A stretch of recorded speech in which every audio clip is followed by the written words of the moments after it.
Hey, North Park Church, Pastor Luke here with another edition of First Looks. And what we're going to do today is we're going to take a peek at our passage coming up this Sunday. And if you notice to the left, you see 3 pages with a lot of writing on it. This is a long passage. It is nearly 2 chapters long. And we have been going for about 4 or 5 weeks on just 3 verses at a time. And so taking this size of a passage is going to be a different angle in the sermon, where I'm not going to be able to dive into every word or phrase in the same way. We're going to have to carry themes that run throughout. And so this will be a little bit of a challenge for me. So make sure that you pray for me. As a matter of fact, let me just go right here and pray for me. And we'll just leave it right there so that you can remember by the end of this thing, I'm going to need your prayers for this one. Not only is this a long passage, this is a highly complex passage. Highly complex. So let me just go ahead and make a couple comments here preliminarily. This is highly complex literary style in its form, in its language. There are Greek words that are used a little bit differently in this passage. The form is one where we'll see it throughout Hebrews, but right now we're just getting used to it as we're starting the series. And now this author is just a skilled literary wizard who is moving left and right and weaving themes in and out and transitioning and pivoting and then coming back again. And it's beautiful. It's really beautiful, but it is complex, and so that makes it difficult.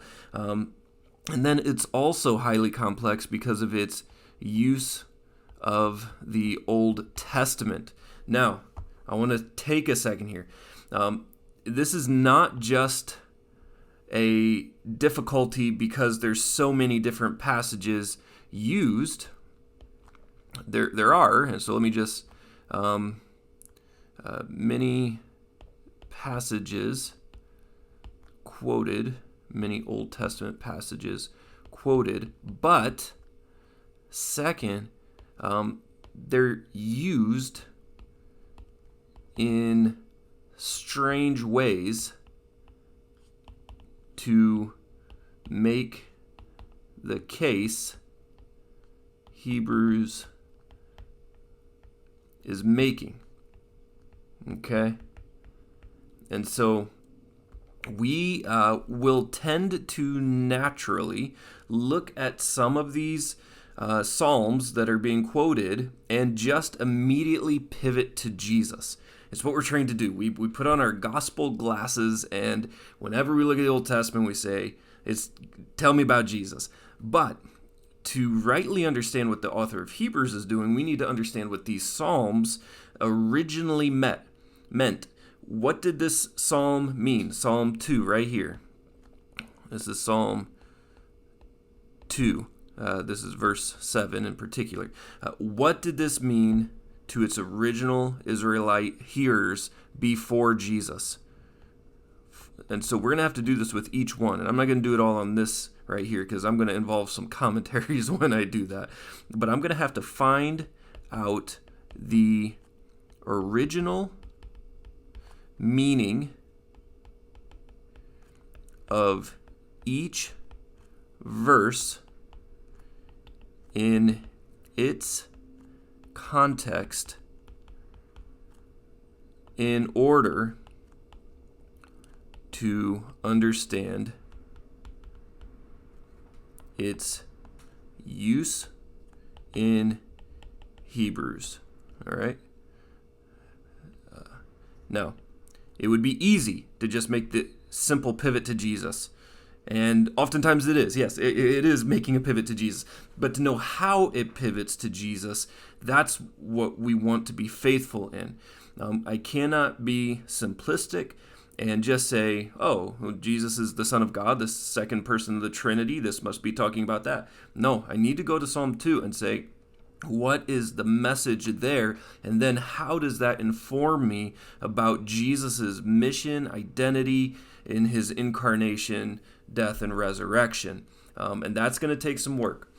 So I'm not going to be able to do that for all of these in this video here, but trust, that's going to be an important part of my process as I move forward. Okay, I'm going to grab a different color here. Let's start at the beginning. After making purification for sins, he sat down at the right hand of the Majesty on high. That's where we left off. This is where we left off this last Sunday. And having become as much superior, that's our theme right there, Jesus is supreme. Okay, so that's our series theme. Jesus is supreme. He's better than, greater than, superior to. He has, having become as much superior to angels as the name that he has inherited. That's a little bit of a debated topic right there of what is the name. There's kind of two general thoughts. Is this Yahweh, the sacred name, the sacred covenant name of God to his people? Or is it the Son, which is a theme that's carried throughout here? His superiority to angels, it comes by way of his identity as Son. And so that's kind of the debate. We'll talk about that more on Sunday. But here we go. The name that he has inherited is more excellent than theirs. Okay. And we start getting into a list of different Old Testament quotes that will take us up to chapter 2. I know I don't have my chapters and verses here. That's for a reason, because I want to follow the flow without getting distracted by those chapters and verses. If you're interested in this kind of thing, you can go to literal word. What is that? .org, I think, is. I'll do a quick search here. Literal word. It's ESV. There it is. ESV.literalword.com. And then when you go there, you can go to the tab that says literal word, and it will give you the passages without chapters and verses.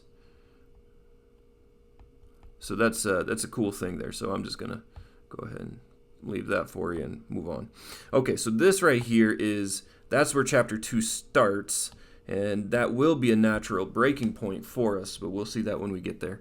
Okay, so let's go ahead and just look at what we got, and I'm gonna just do two things here. Number one, I'm going to highlight in yellow when we're talking about the Son, and then I'm going to highlight in a different color in green when we're talking about angels. Okay, so to which of the angels did he ever say, "You are my son, today I have begotten you"? Or, again, "I will be to him a father, and he will be to me a son"? Okay, again, when he brings the firstborn into the world, he says, there's the angels at play.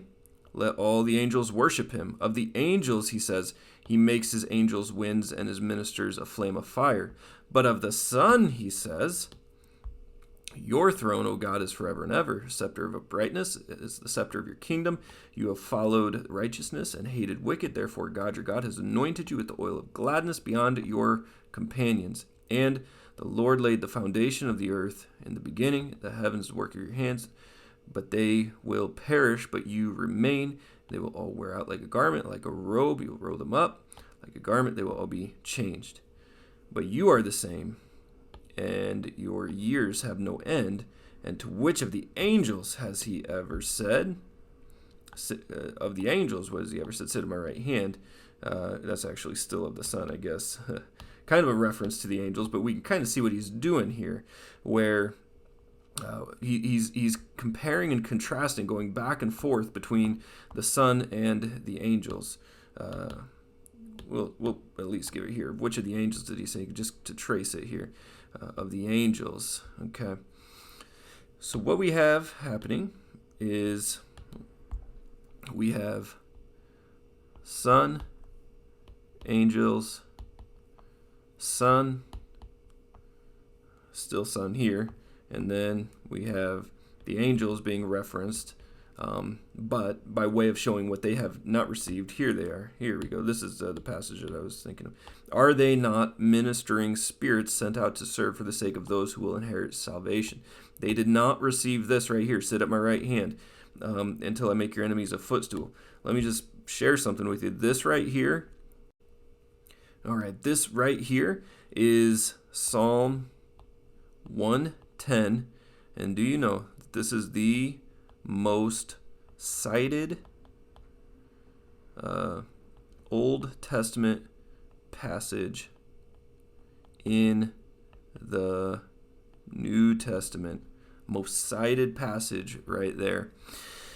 So that's important. And Psalm 110 is going to be really huge when we get into Melchizedek later on.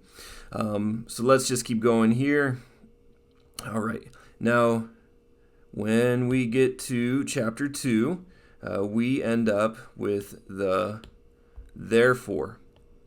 Okay, so in light of this, because Jesus is superior, supreme over angels, then we should do this. This is the response. This is the connection right there. We must pay much closer attention to what we have heard, lest we drift away from it. And so this right here, this chunk is a warning passage, and there is a lot of these. There's about 4 of them, significant warning passages in the book of Hebrews. So this is a warning passage. We remember that the book of Hebrews is written to some Jewish Christians who they were Jews, but they embraced Christ as Messiah, and because of the persecutions, they were being tempted to drift away from Christ and to drift back into their Jewish way of living and worshiping God. And the whole purpose of Hebrews is to say, don't do it. Hold on to Jesus. Hold on to Jesus. Don't walk away from Jesus. And so here we're making this case between angels and the Son. Now, as we come back up here, it's important for us to maybe just keep in our mind. I think it's actually as we go further down here. It's just important for us to remember that in Deuteronomy, in Exodus, in the Pentateuch, the first 5 books of the Bible, we call the law, it was angels who were showing up left and right as the mediators of the Old Covenant. So angels were primary mediators of the Old Covenant. Where could we go to look at this in the New Testament? Look at Stephen's speech in Acts 7. Look at Paul's argument in Galatians, I want to say it's Galatians 3, where it says the law was given through angels. And we go back to our Old Testament and say, what? And so it is honestly a confusing theological issue. And we're going to find some way to summarize this. But this is why the author of Hebrews starts out with saying Jesus is better than angels, because angels were so significant in the Old Covenant, and there is Jesus who is the better word. Remember, if we go back to the way that this opens up, long ago, many times, in many ways, God spoke to our fathers through the prophets, but in these last days he has spoken to us through the Word, through Jesus, through his Son. Okay, and so because Jesus is the final revelation, he is bringing a better covenant, and so he's better than the angels and the covenant that the angels brought. Okay, so all that's going to play together. But then we come here and we go back to talking about angels. All right. For it was not the angels that God subjected the world to come, of which we are speaking. It's been testified somewhere. Maybe the author of Hebrews here forgot his reference. But he goes on to cite another psalm. What is man that you are mindful of him, or the son of man that you care for him? You made him for a little while lower than the angels. You crowned him with glory and honor. Again, we must honor the psalm this comes from. Okay, so we're just going to put it there, because what we're going to start to see is something really interesting, where we are talking about Jesus, but we're also talking about humans. And Jesus' identity, in the incarnation, his identification with humanity starts to blur what's being talked about here. And because of Jesus, God made flesh, there is now this elevation that happens to humanity. So here we go. Now, in putting everything in subjection to him, he left nothing outside his control. At present, we do not yet see everything in subjection to him. Okay, it doesn't look like it yet, but you can trust it's there. But we see him who for a little while was made lower than the angels. There we go. Namely, Jesus. Oh, let me go to the yellow. That's what we were using. Namely, Jesus, crowned with glory and honor because of the suffering of death, so that by the grace of God he might taste death for everyone. Now we're gonna have to deal with this too. This for everyone. This is, let me just say it here. We know that this is not universalism. This is not saying that Jesus died and was crucified for everyone. Rather, this is a global salvation is what's being referred to here. We remember in our Old Testament all over the place, it says that God is the God of the nations.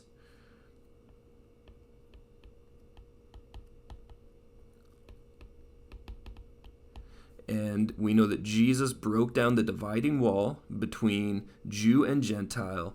And so the gospel, this new covenant gospel, is for all who will trust in Jesus. For it was fitting. It was right in that it aligns with God's character, that he, for whom and by whom all things exist, in bringing many sons to glory, should make the founder of their salvation perfect through suffering. For he who sanctifies and those who are sanctified all have one source. Let me get a different color here because I want this really to stand out. Let's go with it. Okay, there we go. Many sons to glory. He who sanctifies and those who are sanctified, one source. He is not ashamed to call them brothers. Okay? So what we start to see, and here, let me just highlight this one. I will tell of your name to my brothers in the midst of the congregation. I will sing the praise. I will put my trust in him. Behold, I and the children God has given me. This is a unification between God and man through the God-man Jesus Christ. Jesus is the link that brings God and humanity into unity. That's what we're starting to see here. We're seeing the work of Jesus. He brings sons to glory. He sanctifies as one who is the founder, the pioneer of sanctification and being holy. There's one source. He's not ashamed to call them brothers. I and the children God has given me. Okay, and so since therefore the children share in one flesh and blood, he himself likewise partook of the same things, that through death he might destroy. That's the mission of Jesus. That through death he might destroy the one who has the power of death, that is the devil, and deliver all those who, through fear of death, were subject to lifelong slavery. For surely it is not angels. It's not angels that he helps, but he helps the offspring of Abraham. So now we actually have a new color here. He helps the offspring of Abraham. Therefore, he had to be made like his brothers in every respect, so that he might become a merciful and faithful high priest in the service of God, to make propitiation for the sins of the people. For because he himself had suffered when he was tempted, he is able to help those who are being tempted. And so right here, again, we have another one of those majestic pivots. He is outlining the rest of the book. Major themes. We have priesthood. We're going to have a number of chapters dedicated to priesthood. We have propitiation, or Jesus as the ultimate sacrifice.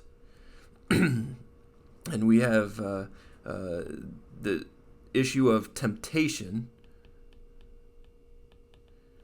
Again, we know that temptation is temptation to drift away from God, to turn away, to let go of Jesus, and that's a major theme that we have addressed here. So I'm going to stop it there, because if I don't stop it there, who knows when we'll end. But we've got some great stuff to work with. We need to sculpt this. Now we need to sculpt this into a 35-minute message that carries the theme succinctly, but compels us to behold Christ as supreme in our own lives, so that, we got to come back here, this has to be the landing point right here, so that we who have heard do not drift away from it.